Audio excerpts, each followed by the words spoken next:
svima. Društvo, danas vam čitam priču o jednom uljuđenom vuku. Pa ono takvog sigurno niste čuli. Hvala Becky Bloom na ovoj divnoj priči. I evo Vuka. Vuk, mršav, jadan i gladan.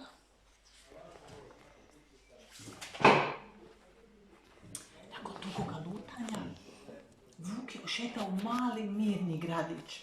Bio je umoran i gladan, noge su ga boljele, a ostalo mu još samo malo novca za najnužnije potrebe. A onda se sjetio. Ima jedno seosko imanje pokraj ovog gradića. Pomislio je, evo ondje će biti hrane. Vidi Vuka, vidi glave kako gleda. Zapuljio se preko ograde i ugledao svinju, patku i kravu kako čitaju na suncu. Vuk još nikada nije vidio životinje koje čitaju. A ni ja iskreno da vam kažem. Oči me varaju, rekao se.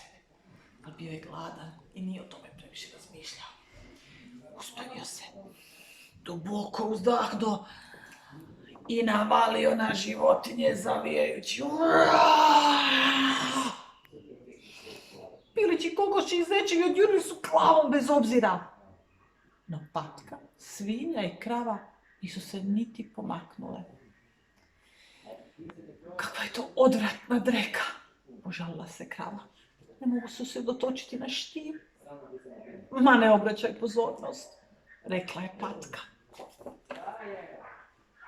Vuk nije volio da se njemu ne pridaje pozornost. Hello, šta je vama? Zapitao je. Zar ne vidite da sam ja veliki, opasan vuk?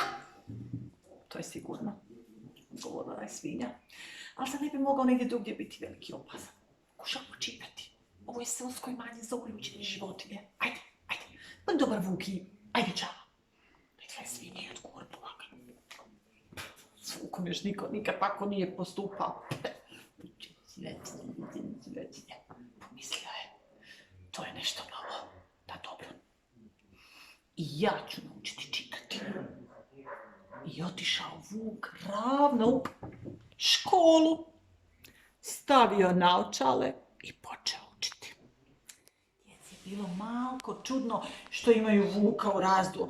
Ali kako nikoga nije pokušao pojesti, ubrzo su se priviknuli na njega. Vuk je bio ozbiljan i vrlo marljiv, pa je nakon priličnog truda naučio čitati i pisati. Ubrzo je postao najbolji đak u razredu. Vrlo zadovoljan. Vuk se vratio na seosko imanje i preskočio ogradu. Sad ću im pokazati.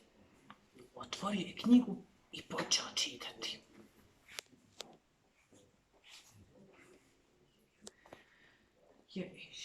Bježi,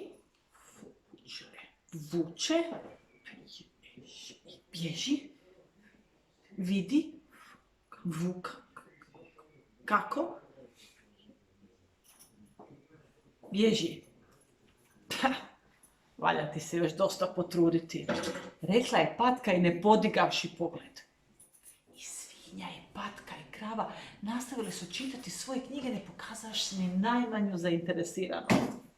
Vuk je skočio natrag preko ograde i otrčao ravno u gradsku knjižnicu. Dugo je i pomno čitao mnoštvo prašnjavih starih knjiga, vježbao, sve dok nije naučio čitati bez nastajkivanja. Sad bih valjda mogao biti dovoljno dobar za njih, rekao je u sebi. Stigao je do vrata seoskog dobra i pokucao. Zatim je otvorio 3 praščića i počeo čitati. Nekoć davno živjela su 3 prašće, neki dana pozove mati i reći: ma daj, prestani s tim! Prekinula ga je patka. Ali kad si se popravio, rekla je svinja, ali morat ćeš još dosta poraditi na stilu. Vuk je podvio rep i povukao se. Ali Vuk se nije namjeravao predati. Isprojio ono malo novca što mu je preostalo. otišao u knjižaru i kupio divnu novu knjigu s pričama, svoju prvu vlastitu knjigu.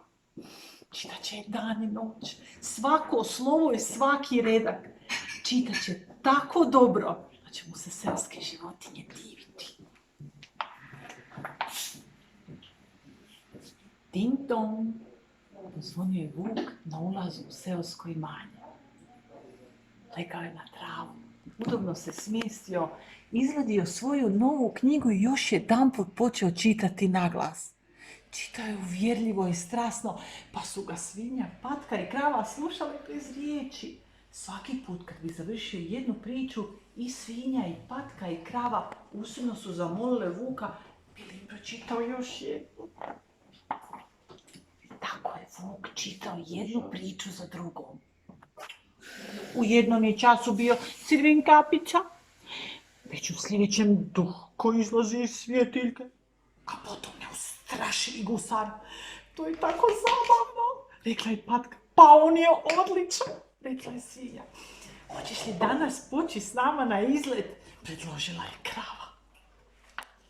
I onda su svi zajedno krenuli na izlet. Svinja, krava, patka i vuk. Legli su u visoku travu i cijelo poslijepodne pričali priče. Mi ćemo biti pripovjedači. Odjednom je rekla krava, možemo putovati cijelim svijetom. Dodala je patka. Krenimo odmah sutra ujutro, predložila je svinja. Vuk se protegnuo na travi. Bio je sretan što ima tako divne prijatelje. Nije gotovo. I tako je društvo išlo svijetom i čitalo priče, baš kao i što i mi čitamo priče za vas sada. Čiča Miča, gotova je priča. Ćao!